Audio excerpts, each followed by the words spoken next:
তুমি নিজের মুখেই বলেছিলে আমি তোমাকে ভালোবাসি নিজের থেকেও বেশি। আমি করে নিয়েছিলাম তাই বিশ্বাস। তবে মাঝপথের তোমার পরিবর্তন দেখে আমি হতভম্ব, আমি হতাশ। আজ আমার এটা ভেবে কষ্ট হয়, তোমার দেখানো ভালোবাসা পুরোটাই ছিল তোমার করা অভিনয়। শেষ যেদিন তুমি আমার থেকে শেষবারের মতো বিদায় নিলে, আমি মনের ডাকে চিৎকার করে তোমাকে ডেকেছিলাম। তুমি দাওনি আমার সেই ডাকে সাড়া। মানতে হবে তুমি নিখুঁত একজন অভিনেত্রী, তোমার অভিনয়টা ছিল সেরা। আমার বিকল্পে হয়তো তোমার হাজার জন ছিল, তবে আমার জীবনে কেউ ছিল না শুধুমাত্র তুমি ছাড়া। আজ তুমি অন্যের হাত ধরে পূর্ণতার পথে হাঁটো, আর আমি ব্যর্থতার পথে হাঁটি একা দিশেহারা। আমার বয়সটা খুবই অল্প, আর এই অল্প বয়সে বুকে জমা আছে দুঃখ শত শত। তোমার অভাবে প্রতিনিয়ত আজ আমার চোখে ঝরে অশ্রু, বর্ষার বাঁধ ভাঙা স্রোতের মতো। তোমার করা আঘাতের যন্ত্রণাটা ছিল ঠিক তেমন, দুর্ঘটনায় ছটফট করে মৃত্যুর যন্ত্রণাটা যেমন।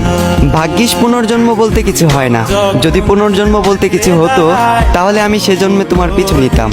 ভালোবাসার অভিনয় করে একদিন ছেড়ে যেতাম, তোমাকে বুঝিয়ে দিতাম বিচ্ছেদের ব্যথাটা আসলে কেমন।